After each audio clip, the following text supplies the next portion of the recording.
Morning बच्चों, कल हमने भारतीय मानसून की विशेषताएं देखी थी, salient features characteristics of monsoon. आज हम भारतीय जलवायु का प्रभाव देख रहे हैं। अब आपको पता है बच्चों, हमारे यहाँ 50 अराउंड 48 to 50% लोग एग्रीकल्चर के ऊपर डिपेंडेंट हैं, एग्रीकल्चर करते हैं। हमारी अर्थव्यवस्था की रीढ़ की हड्डी है और हमारे यहाँ मैक्सिमम जो 40 से 50 दिन वर्षा होती है या साल के 4 महीनों में होती है, वो साउथ वेस्ट मानसून या ग्रीष्मकालीन मानसून से होती है।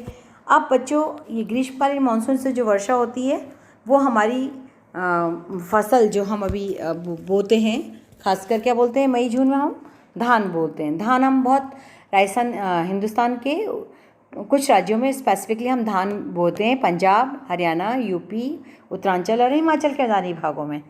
तो वहाँ ये वर्षा सही है। वेस्ट बंगाल, पूर्वी यूपी और आपका तमिलनाडु वगैरह में भी धान बोया जाता है, पर वहाँ वो टोटली मध्य प्रदेश वगैरह में पूरा इरिगेशन के ऊपर बेस्ड होता है।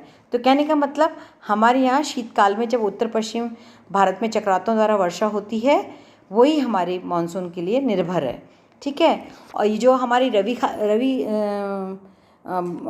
रवि फसल जो होती है, विंटर की जो वीट हमारा होता है, वो आपका शीतकालीन मानसून या शीतकालीन मानसून से केवल तमिलनाडु में बरसात होती है बेटा, पर जो एल्यूशन डिप्रेशन है आइसलैंड के ऊपर वाला, उससे हल्की सी वर्षा होती है। यानी रबी की फसल के लिए हमें बहुत कम जल की आवश्यकता है और गेहूँ चना जो हैं वो हम इरिगेशन के आधार पर ही या सिंचाई के आधार पर ही उनको उत्पादित करते हैं। तो कहने का मकसद ये हुआ कि हमारे यहाँ वर्षा के ऊपर तो केवल चावल की फसल है और बाकी हमारा गेहूँ तो सिंचाई पर निर्भर करता है।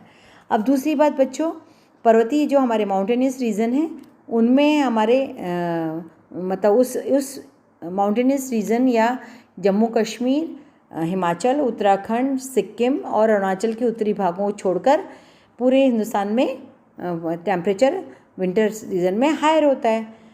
और बाकी क्षेत्रों में हायर होने की वजह से क्या होता है, तापमान अधिक होने से होता है कि हमारे यहाँ सब फसलें अच्छी होती हैं, फलों की और उनकी ग्रोथ भी अच्छी होती है।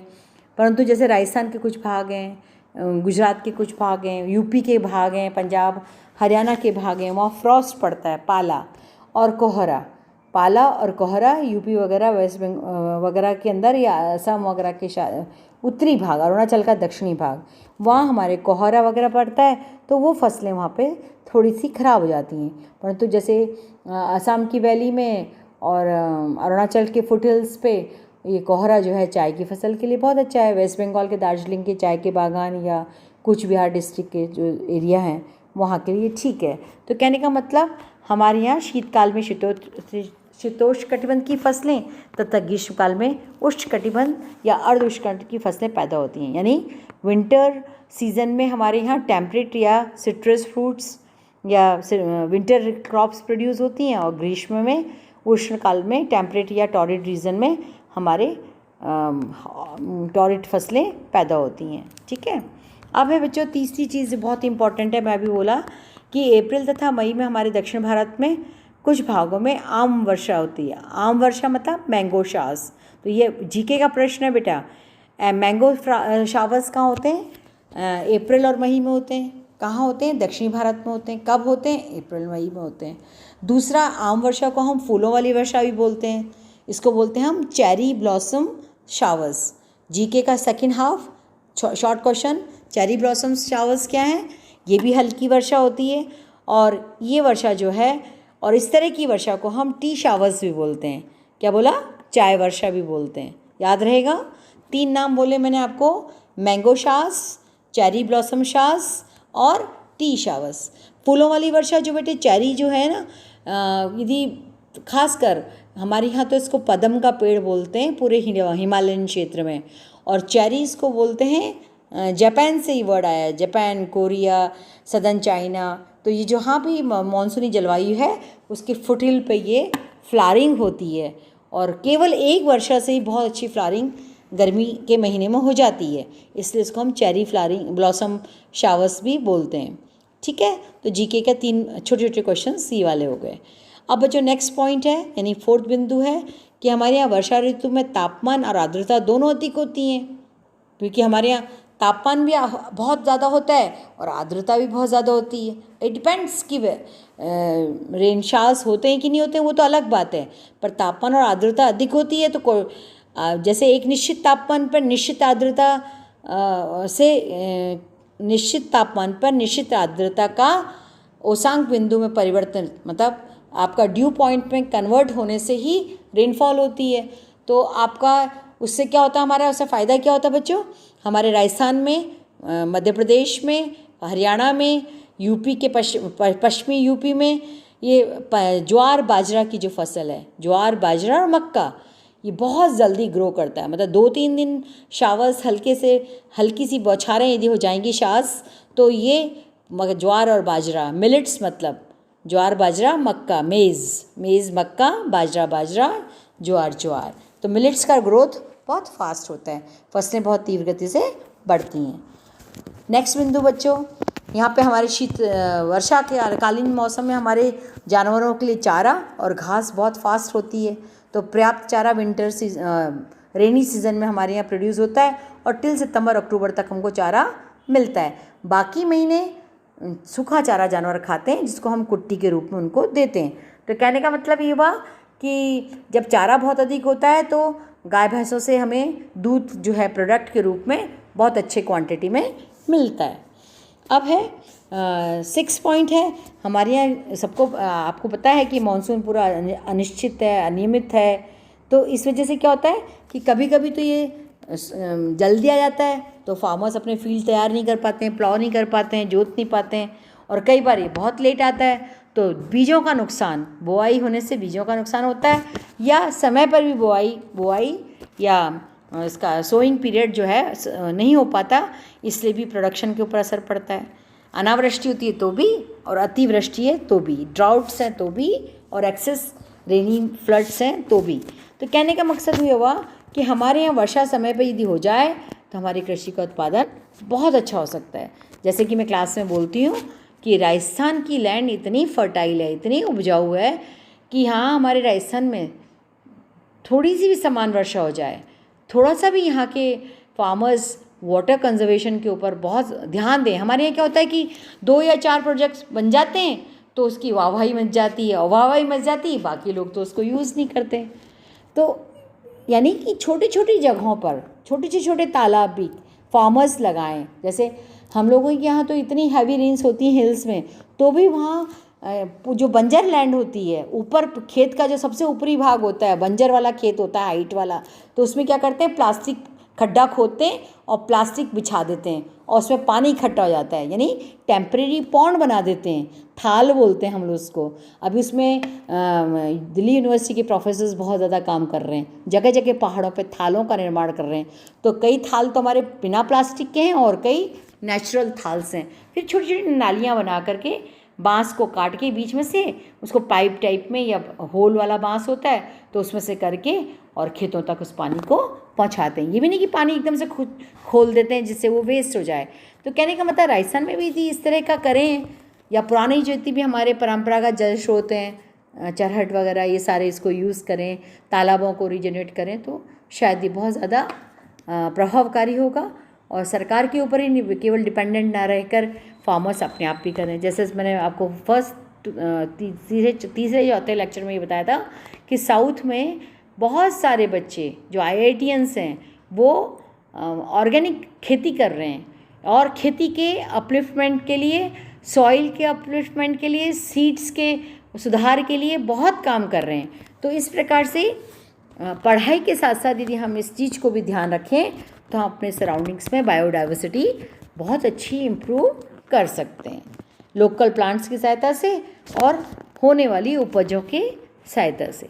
ठीक है, तो इस प्रकार से बच्चों जब फसल अच्छी होती है तो सारे एग्रो बेस्ड इंडस्ट्रीज़ को रॉ मटेरियल बहुत अच्छा मिल जाता है, और फसल अच्छी नहीं होती तो हमें कच्चा माल भी एग्रो बेस्ड इंडस्ट्रीज़ को चलाने के लिए, कृषि आधारित उद्योगों चलाने के लिए, एग्रो इंडस्ट्रीज़ मतलब कृषि आधारित उद्योगों चलाने के लिए भी हमको रॉ मटेरियल, कच्चा माल बाहर विदेशी देशों से आयात करना पड़ता है। तो इस प्रकार से बच्चों वर्षा की मात्रा तथा उसका समय मतलब वर्षा की मात्रा और उसका समय, यानी क्वांटिटी ऑफ रेनफॉल और टाइम ऑफ रेनफॉल, ये दोनों ही हमारी इकोनॉमी के ऊपर बहुत ज़्यादा प्रभाव डालते हैं।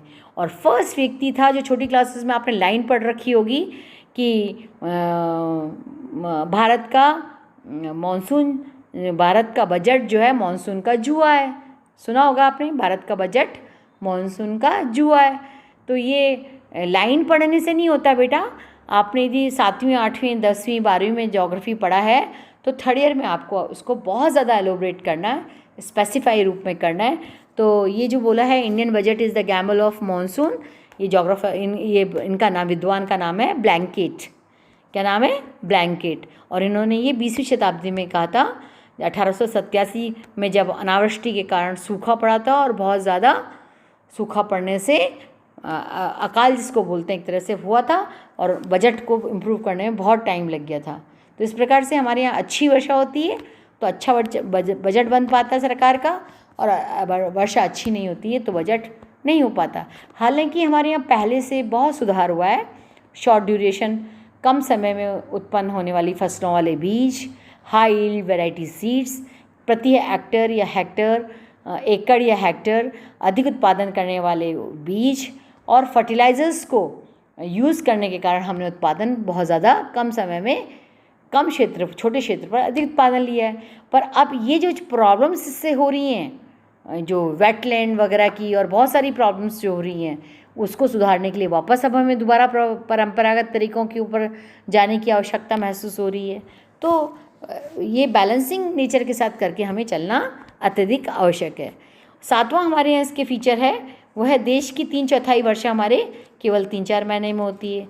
बाकी महीने हमारे ड्राई होते हैं, शुष्क होते हैं। अतः हमें बेस्ट आउटपुट लेने के लिए क्या करना पड़ेगा? सिंचाई के साधनों को अवेल करना पड़ेगा।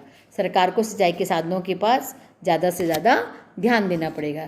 तो इस प्रकार से क्या हुआ है बच्चों, ये भारतीय जलवायु की क्या कहते हैं, मानसून की जो हमारी विविधता है और उसका प्रभाव इफ़ेक्ट ऑफ इंडियन मानसून।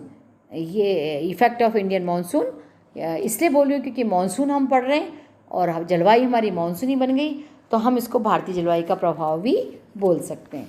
तो ये जीके के क्वेश्चंस में आपके आम्र वर्षा, फूलों वाली वर्षा, cherry blossom showers, tea showers, और बेटे नॉर्वेस्टर, ये काल वैसाखी जो साउथ वेस्ट मानसून के टाइम पे मैंने आपको बताई थी। तो ये 5 बिंदु बहुत इंपॉर्टेंट है। और भारत का बजट जो मानसून का जुआ कहलाता है, ये 1987 का जो सबसे बड़ा है। ये अपन ने ये इसको बात को इसलिए कह रहे हैं क्योंकि ब्रिटिश टाइम में 1903 में भी बहुत बड़ा भूकंप आया था, अकाल भी पड़ा था। तो ये बार बार, जैसे 80 में भी हमारे अभी जो लेटेस्ट हमारा जो लाइफ स्पैन है, टाइम का स्पैन है, 80 में भी हमारा बहुत ज़्यादा सूखा पड़ा है, 80 के दशक में भी बहुत सूखा पड़ा है। तो कहने का मतलब ये हमें ध्यान रखना है। और इस प्रकार से अब हमारी टोटल हमको जलवायु, हमारी भारत की जलवायु बन गई। और क्या बन गई हमारी भारत की जलवायु? मॉनसूनी जलवायु बन गई। विश्व के संदर्भ में ये अलग आ गया, साउथ ईस्ट एशियन कंट्रीज़ इसमें आ गए, और plus west Latin American countries, Africa का ऊपरी भाग आ गया। परंतु हम भारत पढ़ रहे हैं, ये जीके के लिए है।